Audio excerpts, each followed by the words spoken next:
ವಿಧಾನಸಭೆ ಉಪಚುನಾವಣೆಯ ಸೋಲಿನ ಆಘಾತದ ನಡುವೆಯೇ ನಾಯಕತ್ವದ ವಿರುದ್ಧ ಧ್ವನಿ ಎತ್ತಿರುವ ಕೆಲವು ನಾಯಕರು ವಕ್ಫ್ ವಿರುದ್ಧ ಪರ್ಯಾಯ ಹೋರಾಟ ಆರಂಭಿಸಿರುವ ಹಿನ್ನೆಲೆಯಲ್ಲಿ ಪಕ್ಷದ ಅಧ್ಯಕ್ಷ ವಿಜಯೇಂದ್ರ ಕಾರ್ಯಕರ್ತರಿಗೆ ಬಹಿರಂಗ ಪತ್ರ ಬರೆದಿದ್ದಾರೆ.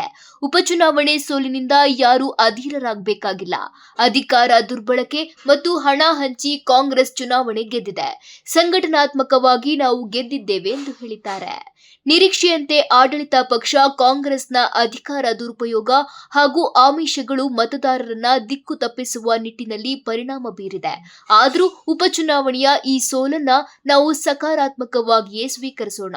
ಈ ಫಲಿತಾಂಶ ಭವಿಷ್ಯತ್ತಿನಲ್ಲಿ ನಮಗೆ ಮುಂದಿರುವ ಸವಾಲುಗಳನ್ನ ಎಚ್ಚರಿಸುವ ಸಂಕೇತ ಆಗಿದೆ ಎಂದು ಭಾವಿಸೋಣ ಎಂದಿದ್ದಾರೆ.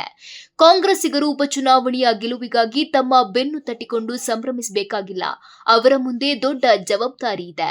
ಸರ್ಕಾರ ಅಧಿಕಾರಕ್ಕೆ ಬಂದಾಗಿನಿಂದಲೂ ಅಭಿವೃದ್ಧಿ ಹಾದಿಯಲ್ಲಿ ಒಂದೇ ಒಂದು ಹೆಜ್ಜೆಯನ್ನ ಇಟ್ಟಿಲ್ಲ. ತಮ್ಮ ಗ್ಯಾರಂಟಿ ಯೋಜನೆಯನ್ನ ಸಮರ್ಪಕವಾಗಿ ನಿರ್ವಹಿಸಲಾಗದ ಸ್ಥಿತಿಯನ್ನ ಸರಿದೂಗಿಸಿಕೊಳ್ಳಲು ಇತರ ಅಭಿವೃದ್ಧಿ ಕಾರ್ಯಗಳಿಗೆ ಕಲ್ಲು ಹಾಕಿದ್ದಾರೆ. 10 ಹಲವು ಇಲಾಖೆಗಳು ಕೆಲಸವಿಲ್ಲದೆ ನಿಂತಲ್ಲೇ ನಿಂತಿವೆ. ಯುವಕರಿಗಾಗಿ ಉದ್ಯೋಗ ಸೃಷ್ಟಿಯಾಗಿಲ್ಲ. ರೈತರಿಗಾಗಿ ಯಾವುದೇ ಹೊಸ ನೀರಾವರಿ ಯೋಜನೆ ಆರಂಭವಾಗಲಿಲ್ಲ. ಮಹಿಳಾ ಉದ್ಯೋಗಕ್ಕಾಗಿ ಕಾರ್ಯಕ್ರಮ ರೂಪಿಸಲಿಲ್ಲ.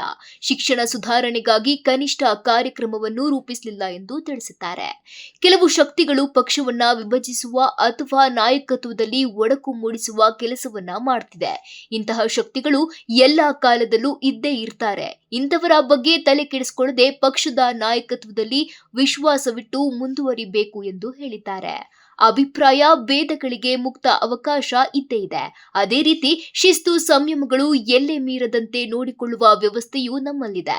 ಈ ಕ್ಷಣಕ್ಕೂ ಪ್ರತಿಯೊಬ್ಬ ಕಾರ್ಯಕರ್ತರು, ಪ್ರಮುಖರು ಹಾಗೂ ಹಿರಿಯರೊಂದಿಗೆ ವಿಶ್ವಾಸ, ಪ್ರೀತಿಯನ್ನ ಬೆಳೆಸಿಕೊಂಡು ಪಕ್ಷವನ್ನ ಇನ್ನಷ್ಟು ಗಟ್ಟಿಗೊಳಿಸಬೇಕು ಎನ್ನುವ ಸಂಕಲ್ಪ ನನ್ನದಾಗಿದೆ ಎಂದಿದ್ದಾರೆ.